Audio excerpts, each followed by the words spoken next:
watching The Breakdown with the Fight Analyst, Garrett Kerman. And welcome back to another episode of The Breakdown. I'm your host, the Fight Analyst, Garrett Kerman. Before we get into anything, I wanted to, throw it out there that we got a new man on the screen with us. My man, Jesse Hobson. Unfortunately, me and Colin Crandall amicably parted ways. He's my brother from another mother. He's allowed to come back on whenever he wants, but unfortunately, he had some other things going on. He was not able to do the podcast with us anymore, but we got our man, Jesse Hobson, with us moving forward. He's a good friend of mine. Great big fan of MMA, UFC, all that good stuff. Knows betting very well. He bets with me hand in hand. So I'm pleased to bring him on with us. What's up, man? How's it going? It's going good, man. Just got back from my 9-to-5er. A little bit about me. I do media, film. I got a movie coming out this year. And like Garrett said, I was stalking him in the MMA groups there for a little while. Then I think it might have been when Greg Hardy jumped on Contender. We started chatting it up a little bit, and then we ended up becoming friends. So I'm here. I'm here to hang. I make some money and talk about fights. Absolutely, man. That's what we're here for. We're here to talk it up, talk about the sport that we love, the sport that we love betting on, the sport that we love breaking down for you guys each and every week and putting money into your pockets. That's what we're here for. We're here to put money in your pockets. UFC 272 was no joke. Great fight card. We had we made some great money along the way, made some bad reads here and there, but made some good money as well at the same time. What were your thoughts on, how UFC 272 went about? Well, speaking of Greg Hardy, what a shit show, man. I mean, I didn't expect much, but I expected a little bit more than that. And dude, talk about a goose egg, dude. Literally my entire feed was like, this guy needs to be cut. Unfortunately, I was really looking forward to Derrick Lewis versus Greg Hardy. So that looks like it's out of the cards now. Just because the Taito Avasa loss, I was like, this is perfect. Finally, we get it. And Greg Hardy is just, not taking this seriously. It seems like, and I doubt I would say that to his face, but I don't know. Who knows? Maybe I would. But yeah, I just was expecting a little bit more from that. Ultimately, great card up and down. Some of the fights that I wasn't really expecting to be all that entertaining were pretty awesome. I mean, what did you think? We haven't really talked about it, so I am curious to see what you thought. No, I thought it was a great card, top to bottom. Even the main event, it was a little lackluster, but then again, if you know how Kobe fights, that's exactly how you would envision the fight going. I mean, he's not going to go in there and stand and trade because we've seen what happened. He got knocked down at one point. But all in all, great fight card. Half the fights ended inside the distance. Unlike the main card, I think only after the first two fights that got finished inside the distance, the rest were just straight up decision fights. So, RDA came in there and beat the brakes off of Moicano, which is what I kind of expected. Which was a crazy fight there.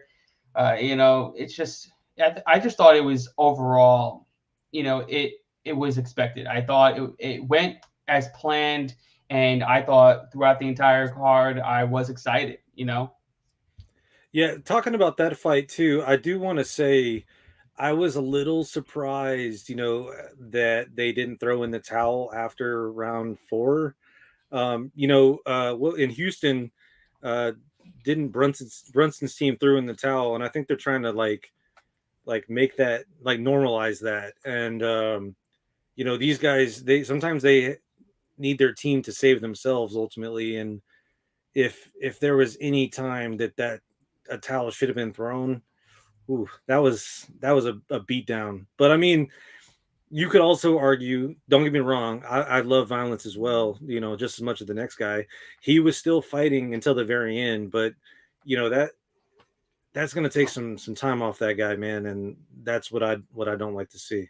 Yeah, I agree there. I think the towel should have been thrown in, and but he's a warrior, and these guys are warriors. They don't want that to happen. So sometimes, like you said, it's to save them from themselves. You don't want them to get brain damage. You don't want them to get any type of severe damage, because it's happened in this sport, other organizations, not in the UFC, but it's happened out there. And we don't want to see that happen, especially on the biggest scale up, the biggest stage out there. They'll put a huge damper on, growing the UFC and the brand by having something like that happen.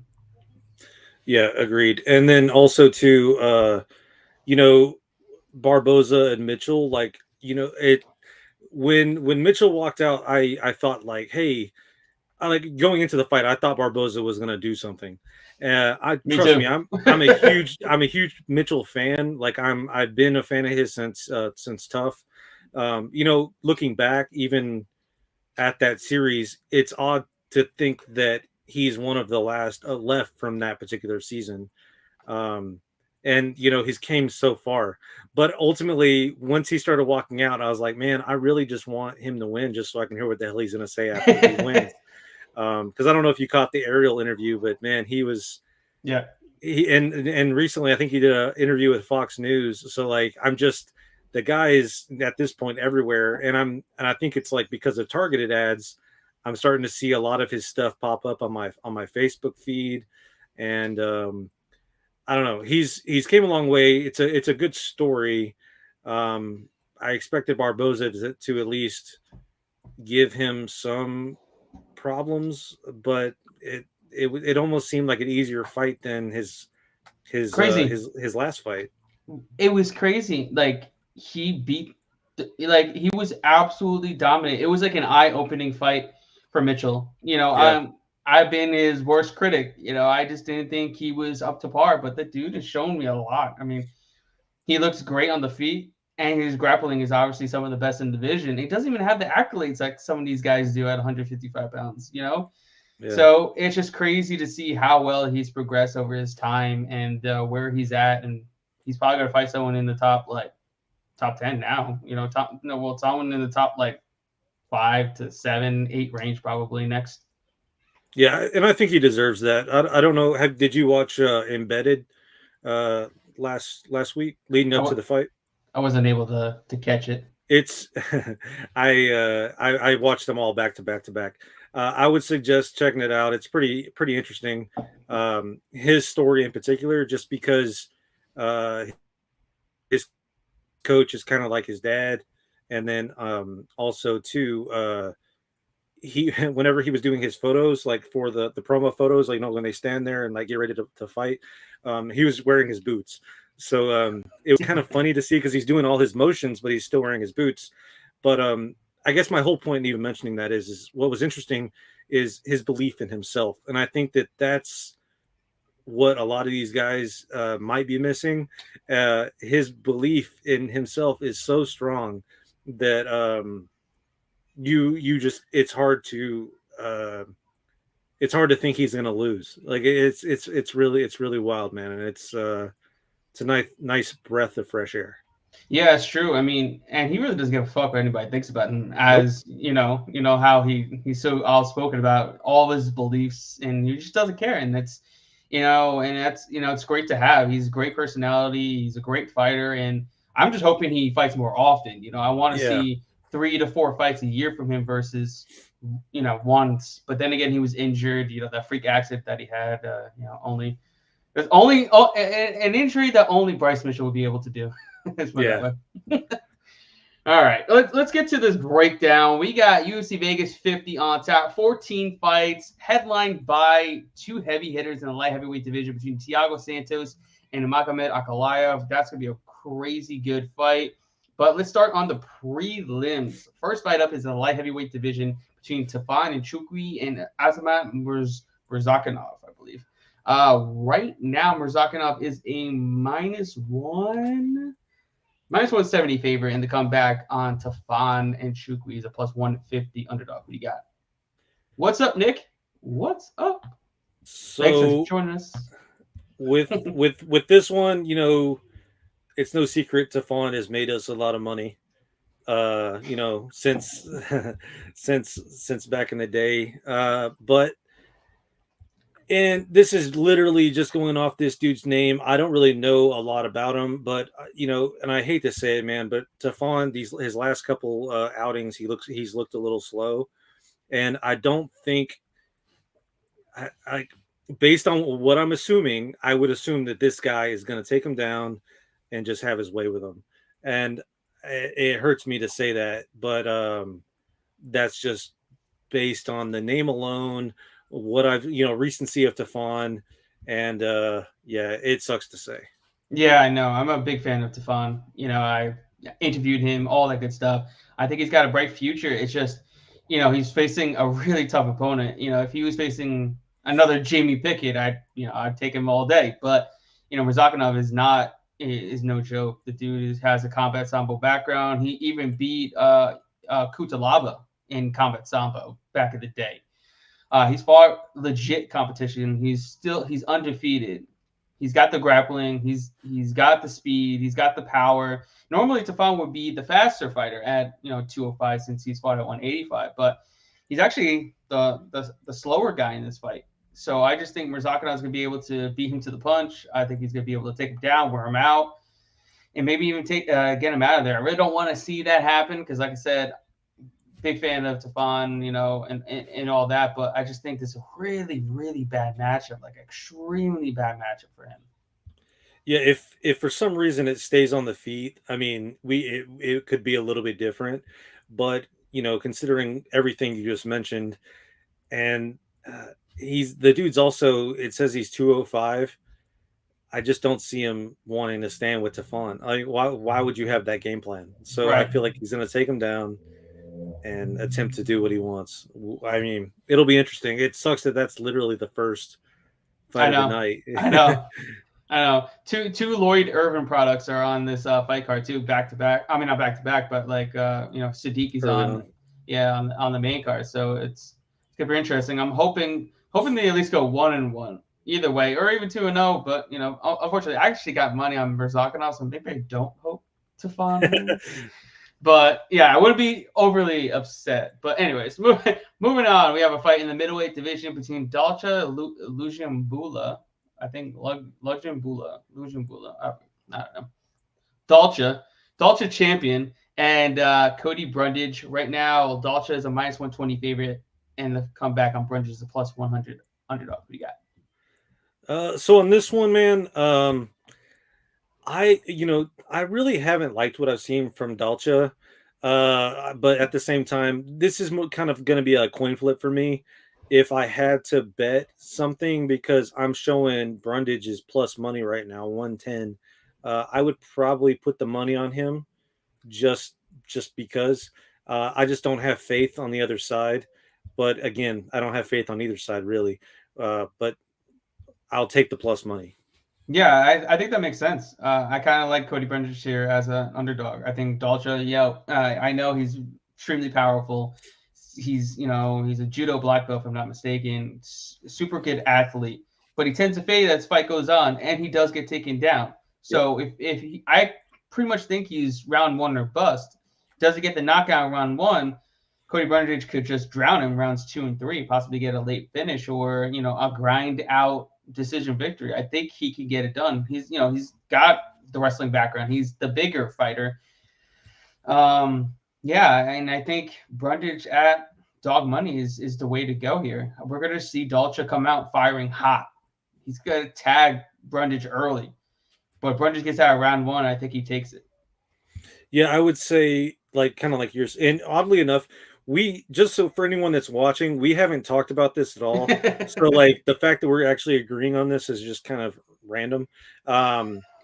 Which is, I mean, that's cool. I mean, it makes me feel a little bit better about my, where I'm putting my money. It's rubbed off on you, bro. Fair enough. But yeah, ultimately, if you're going to play Dalcha, put it round 1 or inside the distance, just so you can get a better number. But then Cody, I would say, kind of like Garrett said, I would do round 2, round 3, or decision, or just straight up if you want that plus money. Yeah, I think it's a good spot there. I think he gets a bounce back spot. I think he's been training at the same camp for a while, so I think he's been progressing. Whereas Dalcha's been kind of moving around different camps here and there, trying to get the right training in. But yeah, I think Cody Burgess gets it done. All right, moving on in the bantamweight division, we have a fight between Chris Moutinho and Guido Connetty right now. Moutinho is a minus 145 favorite. They come back on Connetty, a plus 125 underdog. What do you got? So I'm curious about your opinion on this one. I'm actually going to go with Guido. I'm not really sold on Chris. I mean, he does have a chin, but I will say, last time we saw him, he fought O'Malley. I don't think that O'Malley actually finished him. I think was it Herb? I think Herb saved him. Yeah. But that was just helping out the everyone that placed that inside the distance parlay with O'Malley. Guido, I think, will beat up his legs and finish him that way. I just think that beating probably took a toll on Chris. I am a fan, but at the same time, I just, again, plus money, Guido, kick this guy, and yeah, I'll take it all day. Yeah, it's going to be an interesting fight. It's going to be interesting to see where Moutinho goes from, the beating that he took from O'Malley to this fight against Guido Connetty. I'm expecting a different approach from Moutinho in this fight. I feel like he's going to come forward because that's just his nature. He's going to press. He's going to be the one that's always, going after him, making Guido work for this win. And I feel like he's going to go in there and get some takedowns, wear him out. And we've seen Connetty fade as fights go on. So I feel like if he doesn't get, the knockout, if he does get a finish in rounds 1.5, I think, Moutinho definitely can pour it on late. He's definitely got the cardio advantage by a good 1.5 miles. He's much younger, and I feel like he could take more damage. Guido takes a ton of damage, almost just as much as Moutinho does. I mean, you can see his last couple fights, he's been beaten up in all of them, and he like I said, he fades. And I feel like that's going to be the deciding factors. That cardio is not going to be able to hold up. So I'm taking Chris Moutinho here. I think he gets his first UFC win. And unfortunately, I think Connetty gets the door after this fight. So quick question. If for some reason it doesn't go that way, do you think Chris leaves, or do you think they keep him on for one more? Well, I'm assuming it depends on the fight, though. Yeah, if it's like if it's a war, if he goes in there and dukes it out, goes toe to toe, doesn't back up, and just goes out there and puts it all on the line, he will get another shot. But if he goes 0-3 doing that, then he's definitely going to be cut, unfortunately. Just curious. All right, moving on. No, I got you. Moving on in the featherweight division, we have a fight between Damon Jackson and Camuella Kirk. Right now, it's basically a dead even at minus 110 across the board. Who do you got? I have to put my money with Damon Jackson. I feel like he fights for my money. I just like him. He never gives up. Like, it just seems like he's always looking for the finish, looking to take his guy down and take care of business. Quite frankly, I don't know who this other guy is. That shows you how much I did my homework. But at the same time, I mean, I would probably say the same thing about most people that face Damon Jackson. Yeah, I guess speak to our man Michael Cook here. Unfortunately, Colin will no longer be with us on the breakdown. We would love him to come on whenever he can. Unfortunately, he's got other things that he's got going on. He's not able to commit to the time on the breakdown. So we got my man Jesse Houston with us. He gets up great content with us. He's got a great MMA mind, knows the game very well, and he's willing to help put money into your pockets. That's our main goal here: putting money in your pockets and being entertaining at the same time too. We kind of want to get this entertaining. We got this. Where are the comments? Are they on YouTube? No, Facebook. Facebook. Okay. Yeah, that's normally where I get all these good comments. I just want to be in the loop. That way, if someone talks shit, I can. You shall be called the dude from this day forward, Jesse. That's your name from our man Michael Cook, Blood Diamond Michael Cook. Hell yeah. He's the dude. You're the dude now. All right. So this fight between Camuella Kirk, Damon Jackson. Just to give you a little background on Camuella Kirk, he's the one that lost to Billy Q on the Contender Series. Gotcha. Then he came back, fought for LFA, did very well, got the short notice fight against Mach 1 Americani, cashed as a plus 200 dog for your boy, Camuella Kirk. And I thought he looked pretty good. Could have been better, but short notice stature, going against a relentless grappler in Mach 1 Americani. He's going against another relentless grappler in Damon Jackson. He looked good at, in the scrambles. He looked physically strong in the clinch, and he's definitely going to be the much better striker between the two. So it really comes down to, can he keep this fight on the feet, and can he not just get hold down on the mat? I doubt he's going to get submitted, and it pretty much comes down to his cardio. I mean, his cardio looked good on short notice against a relentless grappler in Mach 1 Americani. So that's going to be key here. If his cardio is on point, he should take this fight because he's going to be able to out scramble Damon Jackson on the mat, and he's definitely going to be the one winning the fight on the feet. And I think he's going to be the one progressing going forward, always going to be the one bringing the fight to Jackson. So I'm taking Camuella Kirk. Hopefully his cardio is on point. If it's on point, he gets it done. If it doesn't, we can see a late finish for Damon Jackson. All right. Yeah. Now that you mention him, the contender fight, I remember him now. Yes. That's when he faded. Yeah. But then he didn't fade against Americani, so maybe he's gotten better. I don't know. We'll see how it goes because he's gonna be defending a lot of takedowns in that fight. So yeah, we'll see. Next up, we got a fight in the women's flyweight division between Miranda Maverick and Sabine Amazo. Right now, Maverick is a minus 310 favorite, and the comeback on Amazo is a plus 245 underdog. Who do you got? This one, Miranda Maverick. I'm never betting on Mazo again. She's like a one-trick pony, just stand and kick. Luckily, I've been on the right side of betting either for or against her the last couple times. But those few times when I did bet on her, and who did she fight? She fought that Kish. Yeah, dude, the one that shit her pants. Yeah. Yeah, I was there. It happened in Oklahoma, dude. Oh my God. There was poop in the ring. Anyway, yeah. Even that fight, man, I was like, holy crap, are you really about to get beat by Justine Kish? And so it's weird. Like, I remember watching her. What was it? It was in the women's MMA. I don't know. Invicta. Yeah, Invicta. Thank you. I remember watching her Invicta. She looked badass, but I mean, obviously, it's not the same realm. But yeah, I just can't see myself betting on her, especially in this type of fight. She's going to get taken down, and if Miranda, gets her down, which I expect her to, it's going to be a bloodbath. Because Mazo has shown us that she doesn't know how to defend the takedown. And then once she gets down, she can't get back up. And when she does, she just gets taken back down again. Right. Yeah. That's it. I feel the same way. I see a lot of people, thinking, oh, Maverick shouldn't be minus 310. You should not bet her at minus 310. And I understand that sentiment completely because it's women's MMA. It's not the best to lay minus 310 on literally anybody unless you're Valentina Shevchenko. That's pretty much it.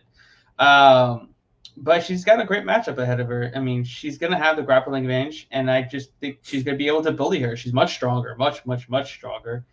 And she wouldn't have taken this fight on short notice if she didn't think she was going to win.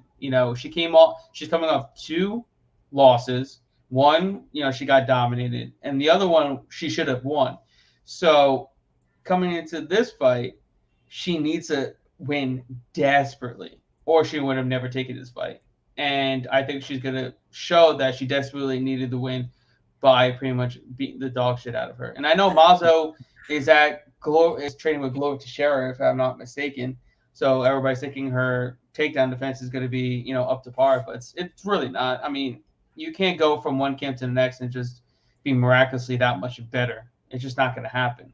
Especially someone who's doesn't have the frame for it either. She's a tall stick of a woman. So I feel like she's going to get taken down, beaten up, and either finished or clear or dominant 30-27. Yep. Moving forward. Next up, we got a fight in the welterweight division between AJ Fletcher and Matthew Semmelsberger, Semi the Jedi. Right now, Semmelsberger is a -210 favorite and the comeback on Fletcher is a +175 underdog. What do you got? So I like this Semmelsberger guy. I remember his first fight in the UFC, and that fight it was like a pick'em fight, and ever since then he's like steadily got like bet up, and I don't know. I'm not really sold on him. I'm just kind of waiting for him to like crash ultimately. Yeah. But because it just seems like it's like just a matter of time because he can only go so far, it seems like. But I don't know enough about this other guy. And on UFC.com, he's gray. So that means he might not be that great, or like he's like a fill-in guy. So tell me a little bit about him, and then I'll make an educated decision. AJ Fletcher trains with Dustin Poirier in Louisiana when he's over there in Louisiana. So he trains at that gym. Can't remember the name. I think it was Gladiator Fitness or something around the sort. Went on to the Contender Series, knocked out an Italian fighter. Impressive knockout, flying knee knockout. Good wrestler, pretty heavy-handed in his strikes. Good, well-rounded fighter. It's going to be the shorter man by a few inches and a sizable reach disadvantage as well. I think it's like 6 or 7 inches of reach, something around that. So he's definitely going to be the shorter of the two. But I just think at this price, it's hard not to just take a chance on the dog. I mean, earlier in the week, he was +210. So the sharps are wising up and taking their shots on Fletcher in this spot. I mean, Semmelsberger really hasn't beaten anybody. Yeah. He hasn't really looked that impressive. I mean, he's beaten guys that he should beat. I mean, Jason Witt, I guess you could say was impressive. But, I mean, Jason Witt gets flatlined by pretty much everybody. And, I mean, the two guys that he's beaten other than Witt definitely, I'm pretty sure, are not in the UFC anymore. Kaufman is definitely not in the UFC. And I haven't heard of Martin Sano ever since that fight, you know. Yeah. So, and the only one fight that he fought against somebody good, Chaos Williams, and he got 30-27. So I just think this fight should be a lot closer. The line should be closer, maybe about -160, -170 on the Semmelsberger side, +140, +130 on the Fletcher side. So you're getting value, +175, +190, +180 across the board. I think you're getting value there. I think it's going to be a closer fight. I think either one of these guys can get a finish. So, I'd rather place my money on the dog here versus hope and pray that my -210 is going to cover with a knockout. Yeah, I tend to agree with Smelly Burger. It just seems like honestly he just seems to kind of like coast, and like you said, I believe this. He hasn't really beat anybody, and like the showcase fights that he's had, right. I mean, he should have been fairly impressive to the point where, you know, he should have a cooler nickname than he does. But yeah, dude, you know, now that you mention it, this guy's pretty small. I mean, he's 5'10", 67 inch reach. I mean, his legs are tiny too. I mean, like I feel like I could put him in my pocket. Like he's a little bully. So yeah, but I told him it's going to be interesting. I mean, he's definitely going to need the takedowns. He has to, you know, get some takedowns to keep him honest, because once he starts shooting for takedowns, then he can use the feints and open up his right hand, you know, that over top. But, you know, if you're going to bet this fight, I feel like his dog or pass. I mean, Semmelsberger should not be in -210. If it was -150, -1 to -170, I feel like it's an okay of a play. But at this price, I think it's just crazy and far out there. One of our people in the chat, Jason Laporte, tells us Chandler versus Ferguson is set for May 7th in Jacksonville. Is it Jacksonville? No, Jacksonville's in April. May 7th. Where's May 7th going to be at? Oh, please tell me Houston. I think it might be in Phoenix. Let's see. It might be in Phoenix, because I know April is in Jacksonville, which is going to be stacked. It's Phoenix. Yeah. Phoenix, Arizona. Chandler versus El Kukui.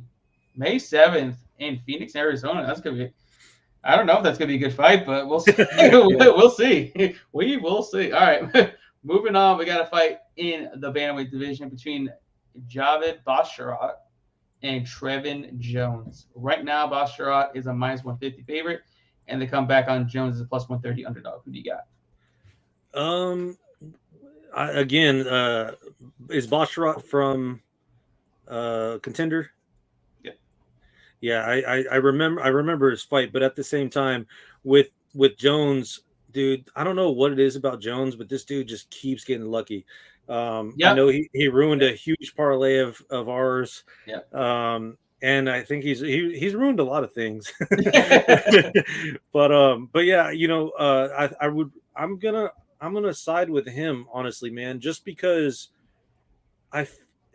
something about these guys coming off of Contender, and the Snow Leopard, like they come in, they see the bright lights. He's from Afghanistan, USA. Trevin Jones, I just feel like he's gonna catch this dude, and I'm gonna take that plus money to the bank. That's really it. Yeah, it's I don't like taking Contender series fighters as a favorite like that. Like AJ Fletcher, Contender series fighter, but you're getting almost plus 200 on him. That I feel like that's okay. But taking a guy at minus money at minus 150, I mean, he was very impressive on the Contender series. He beat the brakes off a dude that was talking shit about, I think Israeli and stuff like that, and it's very fucked up things that he was saying. So he literally beat the shit out of him. I remember that. Bad. But he's a savage on the feet. He's got some really good kicks. He's really good in movement. Comes forward, likes to throw down, and he showed good takedown defense as well. It really boils down to, can Trevin Jones take him down, or can he land that one punch that can knock him out? I mean, it's definitely possible. Those are two things that could definitely happen. But if he doesn't do either one of those things, I think he loses this fight. I mean, on the feet, I think Basharat is a much better striker. He may not have as much power, but he's definitely the more technical striker. He's got more volume. He pushes the pace, he presses forward. He uses the octagon to his advantage, cuts off the cage very, very well. Where Trevin Jones, he just lands that one good punch, or he grapple fucks you, and submits you, or something like that. I don't think he's technically sound enough to beat Basharat on the feet, and he's going to have to revolt to taking him down, where I think he's going to eventually gas himself out, going too grapple heavy, kind of like he did in his last fight. And Timur Valiev, another example, he was beating him to the punch with ease, with movement, until he landed that one punch, and he almost got knocked out. He almost got finished by a body shot too. So We know he's vulnerable both on the feet and in submissions, where he just got choked out in his last fight. So I'll take Basharat here, minus 150. It's not something that I would run to the bank about, but I do think he gets it done, and actually puts a stamp on and shows that he's actually a pretty legit fighter.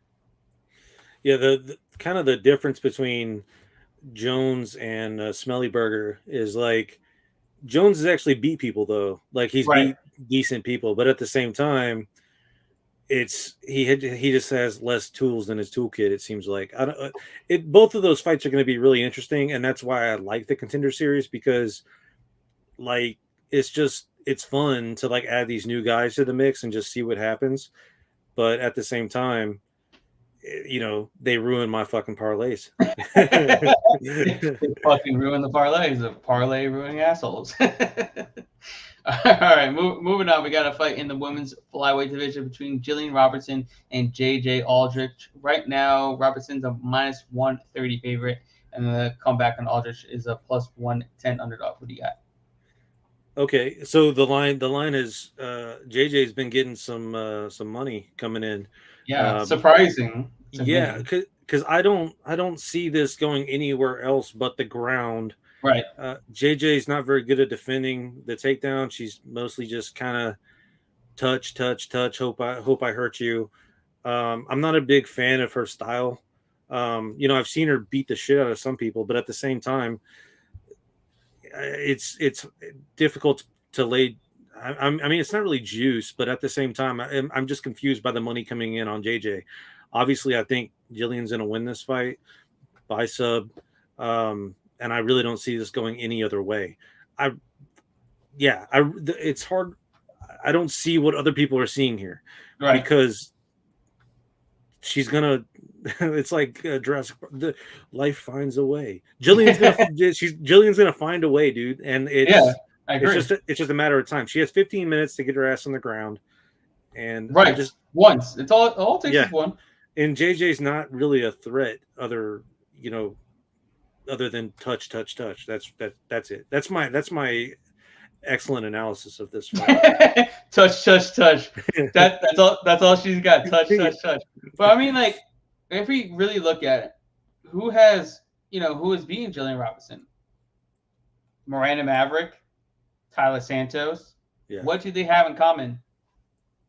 Muscles. A lot of it. Okay. What does JJ Aldrich not have? Muscles. She does not have muscles. I don't think she's going to be able to be strong enough to defend the takedowns. Priscilla Cachoeira, I think she's stronger than JJ Aldrich, and she wasn't able to defend the takedowns. It's only going to take one takedown for Jillian to either get a sub or just to keep her on the mat. Yeah. It's going to look very eerily similar to the Poliana Botelho fight. She's going to get a takedown and she's going to keep her there, and that's it. She gets one takedown, she keeps her there. And she's going to do that for 15 minutes, or she's going to eventually find the sub. She's way too good on the mat for Aldrich. I'm pretty sure, the only black belt she's faced in her entire career, if I'm not mistaken. I got to go through it. And who has she faced? They're also same height and same weight. I mean, obviously, but I didn't. It just looking at the two of them, I wouldn't have guessed that. And JJ's arms are much longer, but I think that if Jillian gets in, that's really going to be it. Let's think about it this way. She got subbed. Okay, I know it's a long time ago. We're talking about 2015. She's evolved since then, but she got subbed by Jamie Moyle.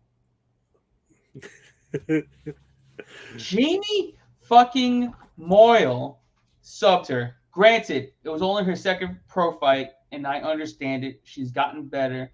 But who is remotely on the same level that she's faced in terms of grappling since Tatiana Suarez, who also choked her out on the tough season in 2016. The only time she's faced legit grapplers, she's lost every single one of them. Tatiana Suarez, Juliana Lima. Okay, Macy Barber knocked her out, and Sabine Amazo, that was just a terrible decision. And Vanessa Demopoulos isn't a grappler; she's just a jiu-jitsu. You know what I mean? So, yeah, I don't feel like you can bet JJ Aldrich here. I don't see how she's going to be able to keep this fight on the feet. How many times has she really defended takedowns since the Juliana Lima fight? Not many. No. No one's going to go in there and put up a relentless takedowns against her. Nobody. You're talking about Jillian Robertson, who averages 2.56 per 15 minutes, right? And she's successful on 44%. And she's not like Tatiana Suarez wrestling. And she's successful on 44%. And she's still averaging 2.56. So you got 2.56 divided by 0.44. She is attempting 6.4 takedowns per 15 minutes. So you're trying to tell me she can't take her down one time in 6 tries? Yeah. Give me Jillian Robertson here. I think we're getting a good line of plus 130. Let's see what her prop is to win by submission. It's got to be, minus 130. Sorry, not plus 130. Her by submission is plus 175. I think that's a great number there too. I just think Jillian, the thing is, JJ Aldrich doesn't do anything great. Yeah. Whereas Jillian Robertson does one thing great. Yeah. And she has 15 minutes to do it. That's the big thing here. Right. Just like Derrick Lewis. When he was fighting Chris Dawkins, I'm like, This guy landed one punch in 25 minutes. Yeah. That's all I need to do. You have no idea, because I mean I'm from Houston, and I was telling people in my DMs, like, you know, you have to bet Derrick Lewis. Like, what are you doing? Like, he literally has, like you said, 25 minutes to land one. Like, I mean, That's it. I don't know. That was wild. It depends on the fighter. You know, Doc is, you know, I'm a big fan of his. It just, he's never fought anybody with that kind of power. You know what I mean? So all it would take was just one punch, and he would have to outstrike Derrick Lewis for 25 minutes and dance around. I'm like, that's a tall task for somebody to do. So, and we saw what happened, unfortunately. All right, next up is arguably the best fight on the entire card. Fight of the night, possibly, between these two savages in the middleweight division in our first fight on the main card, between Alex Pereira and Bruno Silva. Right now, Pereira is a minus 170 favorite in the comeback on Silva. It's a plus 150 underdog. What do you got? I think that this is a showcase fight for Alex Pereira. I love Bruno Silva. Obviously, he's helped us make a lot of money in the past. He fights for our money, which I appreciate, and he fights for his own money. He fights for everybody. I don't know. He's a good dude. But at the same time, I think that this is literally set up for him to fail. I think he's going to come forward like he always does and just get kicked right in the face. And it's only, like, again, 15 minutes. You know, Pereira is really good at kicking, and he's going to kick him. And he's the other guy, he's gonna fall down, and it's gonna be it. I mean, what's the KO prop on this now that I'm thinking of? I think it's gotta be like probably minus 120, minus 110. Let me see. Give me a second. I looked at the wrong one. Because I got in on this early because you hit me up. So yeah, if you guys aren't subscribed to Garrett, I would definitely get on that, because he watches these lines like a hawk. Minus 135 right now. Yeah, so it's, I mean, we all know what's going to happen. And if you can get in on that, but I mean, at the same time, there's still a little value on the money line. That's what's going to happen. This is a showcase fight. That's why it's the first fight on the main card. And, you know, everyone's hoping that this guy is the real deal, so we can see him, you know, end Izzy again. It's definitely possible. You know, we'll see how far he goes, because imagine he goes against Izzy, right? And Izzy's the one that shoots for a takedown. Ain't that some shit? Ain't that some shit? You know, the striker turns grappler because he's going against his former nemesis. But yeah, I mean, I got Alex Pereira all day in this fight. I mean, I know Bruno still is talking about, oh, he's gonna stand there and trade. I guarantee once that man gets hit in that mouth of his, he could be like, all right, let me take this guy down real quick. Let me see what I could do on the ground, because he's got some vicious ground and pound. So, you know, I feel like he does have a clear advantage there. I don't see why he would just go in there and just stand and trade. So you kind of take what he says with a grain of salt until you really see it. I expect him to shoot at some point. I expect him to get him taken down at some point, but I expect Pereira to get back up. I mean, he's been training tirelessly with Glover Teixeira over the past couple of years with his takedown defense, getting better, getting stronger. And I think, you know, once the fight's on the feet, it's his all day. He's just more technically sound. He knows how to stay away from a firefight. He uses his distance very well. He's got a pretty massive reach advantage, if I'm not mistaken. Let me see on that. 79 to 74.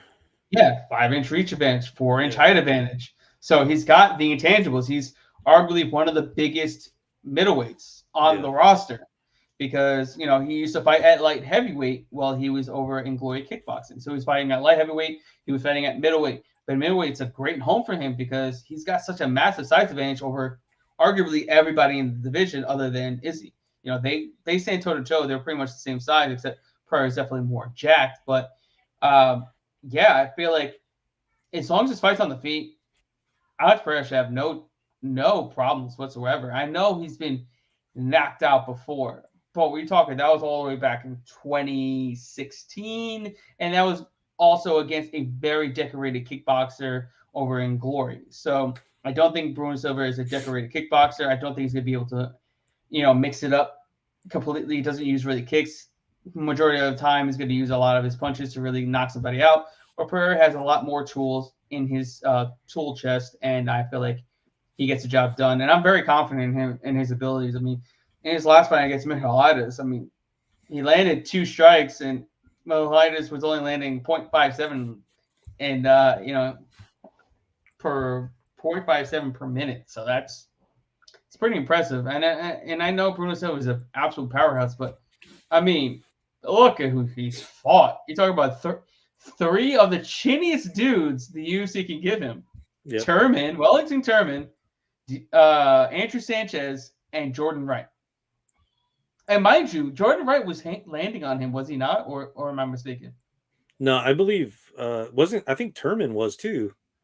Turman took him down and was controlling him, and then he got reversed. But I'm pretty sure Jordan Wright was landing a few strikes on him, and it kind of caught him a little bit. I was kind of worried a little bit, yeah, because Jordan Wright actually landed 20 strikes to Bruno Silva's 19 strikes. Jordan Wright landed. I know it's only a minute and 28 seconds because his power, but Jordan Wright was still able to land 20 of his 26 strikes in 90 seconds. I just don't think he has the defense to be able to not get caught for Pereira here. I think we're getting a good line at -170. I think there's a lot embedded in that Bruno Silva line because he's 3-0, 3 knockouts. They think that he's got the knockout power in order to stop Pereira in his tracks. I just don't see that. So Bruno Silva, if he does win, it's going to be taking him down and beating him up, not standing on the feet and trading. So I got Pereira here. I'm fairly confident in his abilities. I think he gets it done inside 2 rounds, no less, and gets us to the bank and cashes for us. All right, next up, we got a fight in the lightweight division between Drew Dober and short notice replacement Terrence McKinney. Right now, Dober's a -170 favorite to come back on McKinney. He's a +150 underdog. Who do you got? This I don't know. This might surprise you. I'm gonna go with Mr. T-Rex. Actually, I just feel like he's on an upswing a little bit, and I don't feel the same way about Dober. Like I love Dober. Obviously, he's made. He's made made me money, but McKinney's made me way more money, and I just for some reason I feel like it's kind of like they're like 2 ships crossing in the night, and T-Rex is going to take advantage of this short notice fight and just add another name to the list. I heard an interview and he was just talking about where he sees himself, a year from now or, a couple of years from now. And I don't think it's out of the realm of possibilities. He wants to be ranked and obviously he's on that track, but it's kind of like what I was talking about with Bryce Mitchell earlier. I believe in him just because he really believes in himself and he has ever since he made his debut. And, Duber is going to Duber, whatever his name is, the guy with the big chin. He's going to, it's a tough task. I mean, don't get me wrong. It's not going to be an easy fight for either one of these guys, but something in my gut is just telling me McKinney's it's going to be inside the distance. And I'm just not sure exactly if he's going to sub him or finish him. I would probably say he's probably going to finish him somehow. But just because he has that chin and he's going to be able to connect with it, it's going to be an easier target. It's going to be interesting because obviously where my bets lie, and that's definitely on the Drew Dober side. I think we're getting a good price on him at -170. The line came down exactly how I expected it to. Drew Dober obviously has much more experience than McKinney.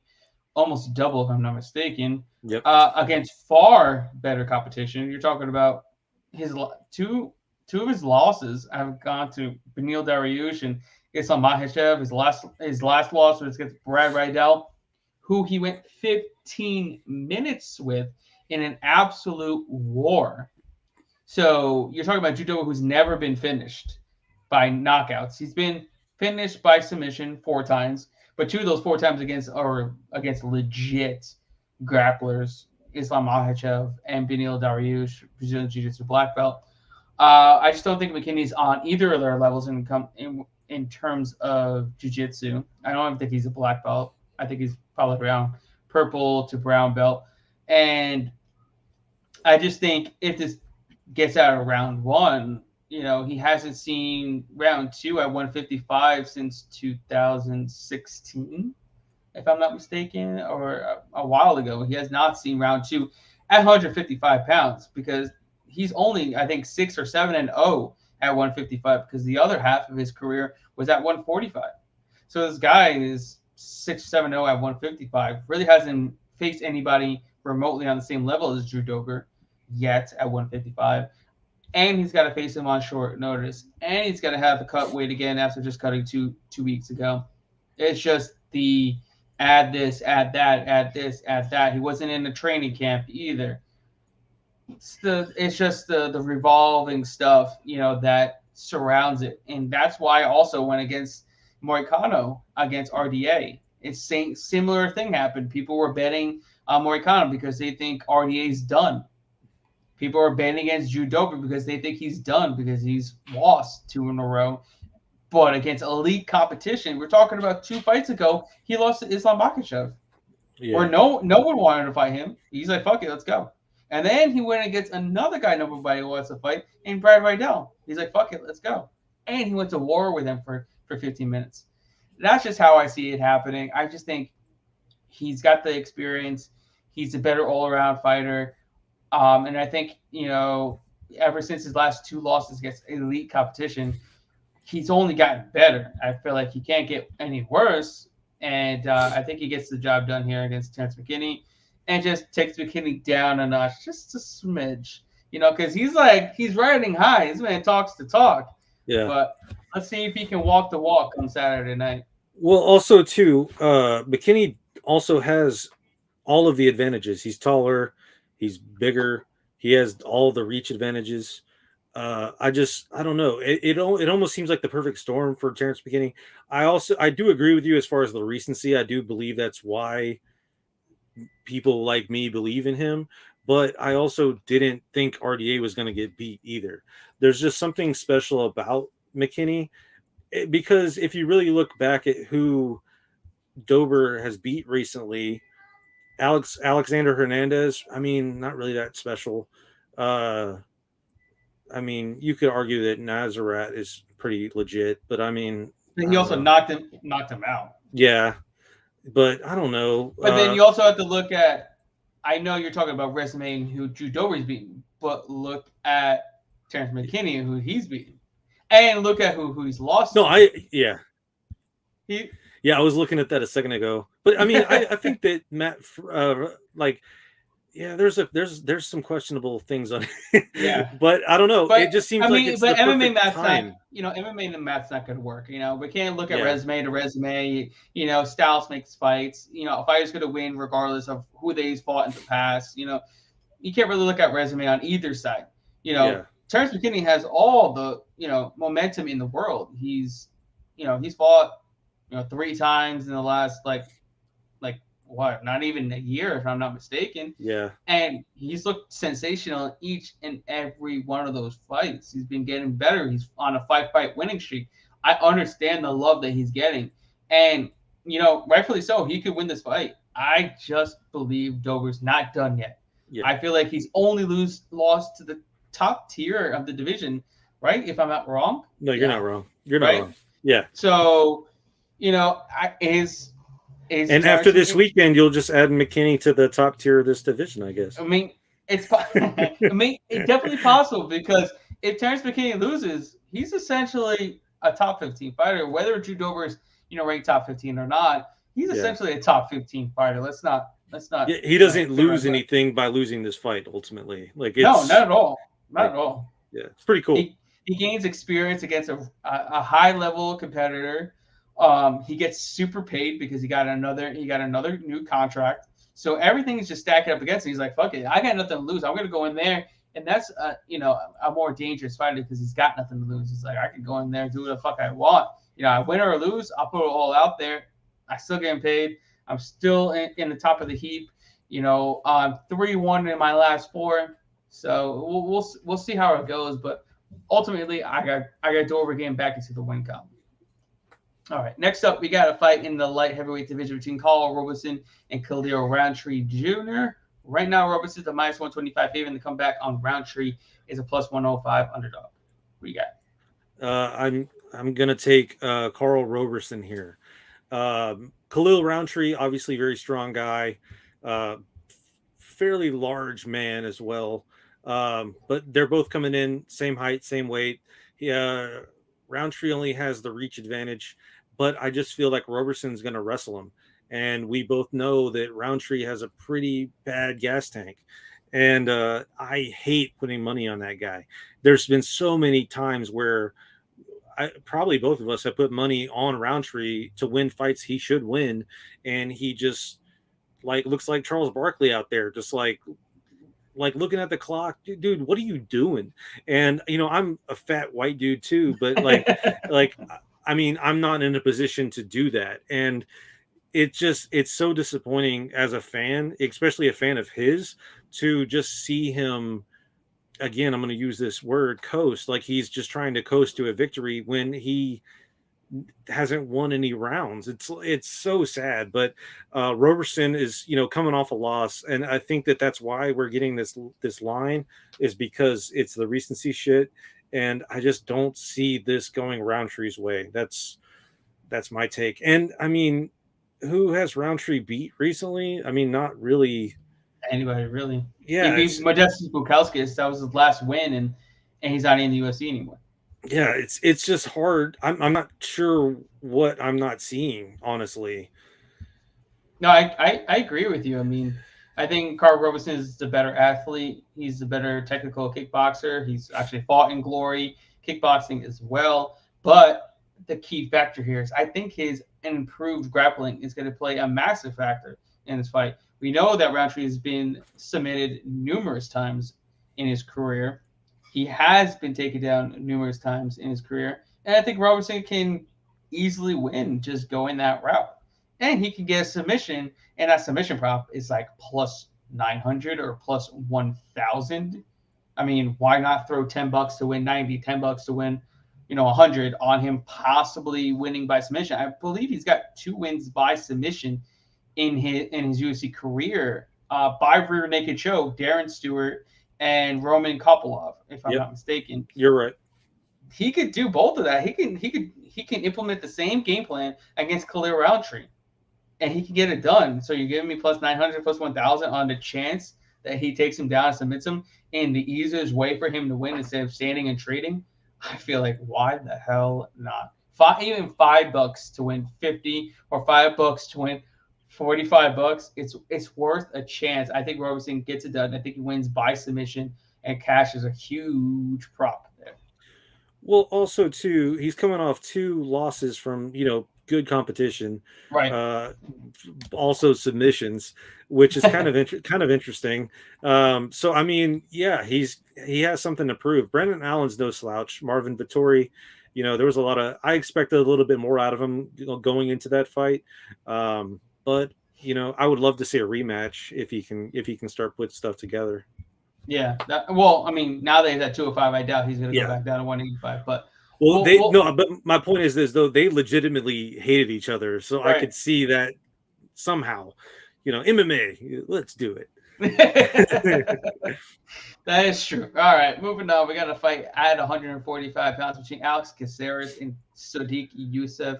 Right now, Youssef is a minus 235 favorite, and the comeback on Casares plus 190 underdog. You got. So, it's very difficult to bet against Alex Casares. The dude just somehow, I don't know, found the fountain of youth or something. I remember when I first got my first UFC video game, and I played as him, and I bought you can do a mode where you play a career, and then to win the career mode, you actually have to win 2 belts. And I did it with Alex Casares, and I thought that was so weird. But my point in mentioning that is that the dude is still putting it together somehow. And this is not to say that I think he's going to win, but I think this is going to be a closer fight than the odds are showing us. Siddique Youssef has started to put things together. Obviously, he's number 12 in his division. Alex is 15, but yeah, I think Siddique is going to win this fight. I have no idea how. I think it'll probably be a close decision, honestly, but it should be a much better fight than I think people are probably expecting. Yeah, I agree with that. I think Alex Casares is tough enough to hang in there with Siddique. I just think he's a little outgunned on the feet. He's definitely going to get bullied around a little bit. Siddique's going to come forward. He's going to throw heavy hands, push up against the cage, really, just like wear on him. He's stronger. He's more physical. He's the better athlete as well. It really comes down to whether Alex Casares can be opportunistic like he did against Troy and take his back, or he's just going to be pretty much a punching bag for 15 minutes. I don't think Siddique's going to get him out of there because Casares does have a good chin. But I do think Youssef eventually gets to win, gets back on track. I mean, his only loss in the UFC is against Arnold Allen, who's now fighting Dan Hooker in UFC London next week. So, yeah, this dude is definitely one of the best in the division, and I don't see him losing to someone like Alex Casares, who doesn't have enough firepower to fight with Youssef. So I got Youssef winning this fight. I don't like the minus 235 line, but I do like him to win by decision at plus 140. I think that's a pretty good play there. Well, and even in that loss, he didn't look he looked different, but like he didn't look It was bad. his cardio. It was really his cardio that faulted him. I mean, he was in it, in rounds like 1.5, he looked good. Yeah. It's just, as the fight started progressing, he started getting countered more. He started slowing down. He wasn't able to, keep walking him down because he kept getting hit because his hands were down. He was tired. That's nothing that Alex Casares is going to be able to, implement against him. I don't. It's hard to say, man. I mean, you think about the Steven Peterson fight with Casares. I had Peterson all day, and he came forward the entire time, but obviously he started getting tired. Casares is crafty enough that he knows how to win this fight, and that's why this line scares me a little bit, just because it seems so obvious, but it seems so obvious to like lose your money, like in like a split or something. I think that's what scares me about this number or this line. It's definitely possible. That's why I'd like to take Youssef by decision at plus 140. I think, you get the juice down. I doubt he's going to finish Casares, and I feel like he should win a UD. We'll see how it goes, but that's how I see it playing out. All right, so we're to our co-main event of the evening in the bantamweight division between Marlon Moraes and Song Yadong. Song Yadong. Minus 240 on Yadong, and the comeback on Moraes is a plus 195 underdog. Who do you have? So, I have a history of fading alpha male, and oddly enough, I think that Marlon Moraes. I think that this is a good line for him. Because what is it? Plus 200, you said? Oh, it's plus 195, plus 220, plus 200. It's around that. Yeah, shit. That's an insane line. I think we're getting a really good line for him. This type of fight is Marlon Moraes' fight. He is chinny, but I don't know. Something about this fight. This is kind of like my main event because I'm assuming that the main event is just we all know what's going to happen. So this one I think is going to be a little more interesting.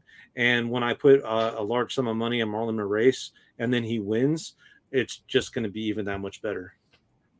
Yeah, I feel like Moraes is the more skilled fighter. He's fought the better competition. He's beaten the better competition. It just comes down to that chin. Can his chin hold up against Song? I just don't know. He went to Tiger Muay Thai to get some work in over there. Maybe that's helped him. I don't know. Maybe that's helped his, defensive woes. That's been, working against him. I just don't know. I mean, at this line, I definitely can't bet on Song because I feel like Moraes is too dangerous to to lay minus 240 against. You know, Agreed. and he can win at any given moment, whether it's taking him down, submitting him, or knocking him out on the feet. Because Song's lost before. He lost to Kyler Phillips not too long ago. He should have lost to Marlon Vera as well. He tends to fade as the fight goes on. He's hittable. He went to a draw with Cody Stamann. Like that says it all. Like this could easily be a loss. Right. He's got. Like I said, the Marlon Vera fight too. That's another one that could have been a loss. You know, True. So that's why I'm not reluctant to lay minus 240. I feel like it's a dog or pass situation at the given point, and I just don't think Song to win by knockout is a given. You know, I feel like Moraes is going to put up more of a fight than a one-hitter quitter from Song in the first round. I agree, and then also look at who has knocked Moraes out. I mean, it's big names, you know. Like I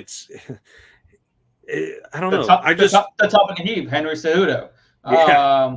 Who was Rob Font, Corey Sandhagen. I mean, that's the top of the top.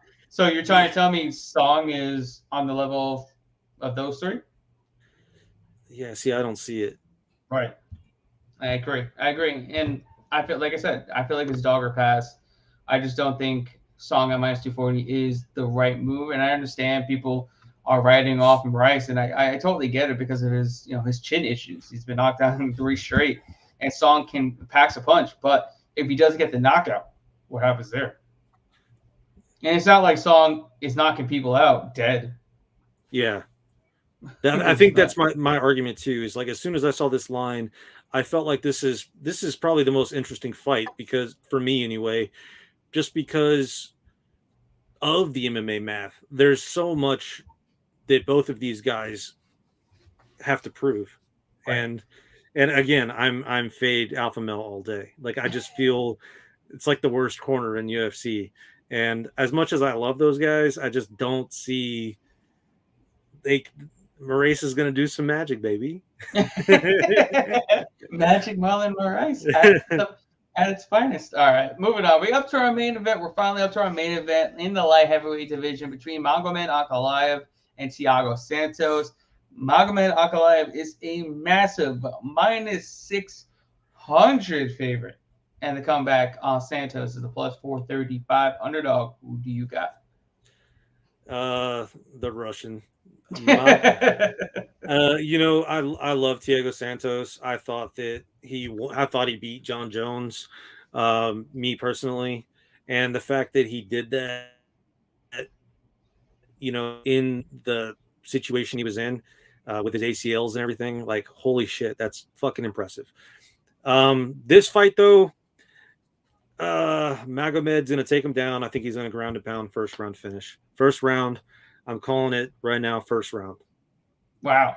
And it sucks because it's just the writing on the wall, man. It's just, he knows what to do. He has this like thing in the back of his head that says, don't let Paul Craig beat me again. And then I might be champ one day. Yeah. So. Imagine being the dog shit out of somebody and getting soaked with the last second of the fight. Like, you're just like, I can't take this anymore. You just can't wait 1 millisecond. Oh, yeah. Man.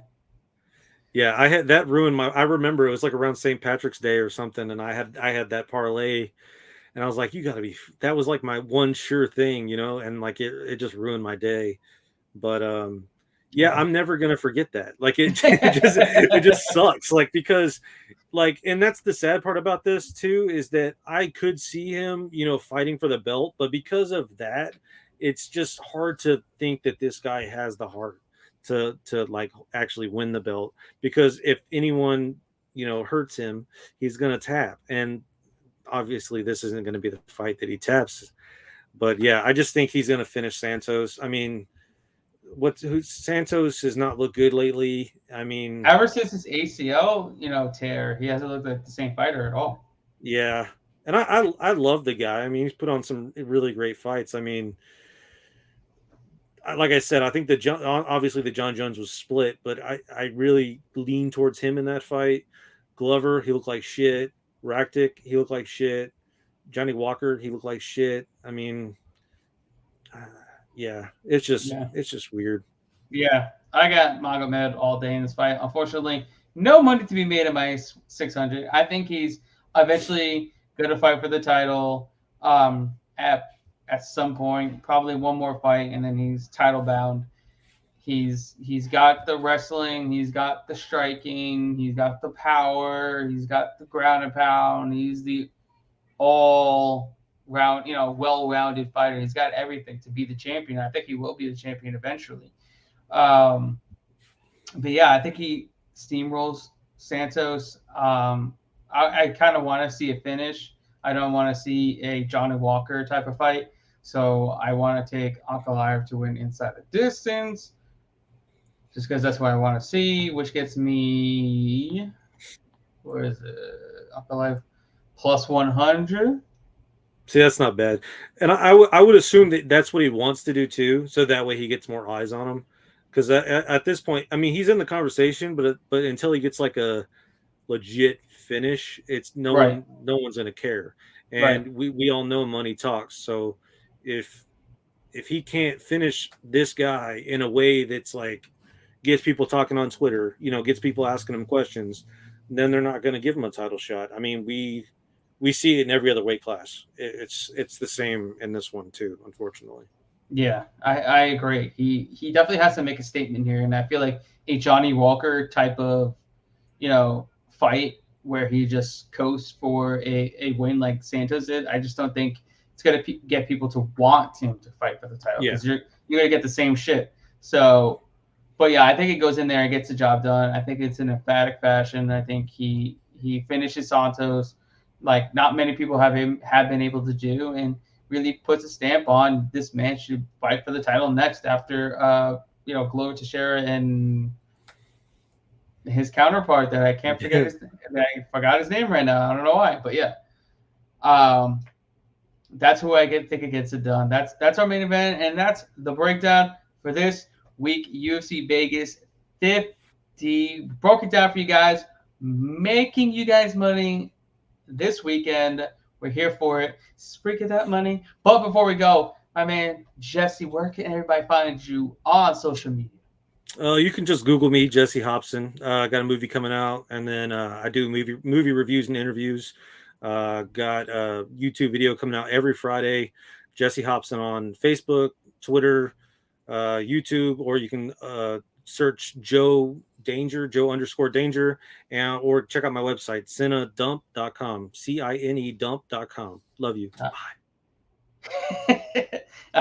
We appreciate you guys. Guys, please head over to Vegas Odds YouTube channel, give it a like, subscribe, and we'll see you all next week. We are out of here. See you all catching up at the ticket window. Bye-bye.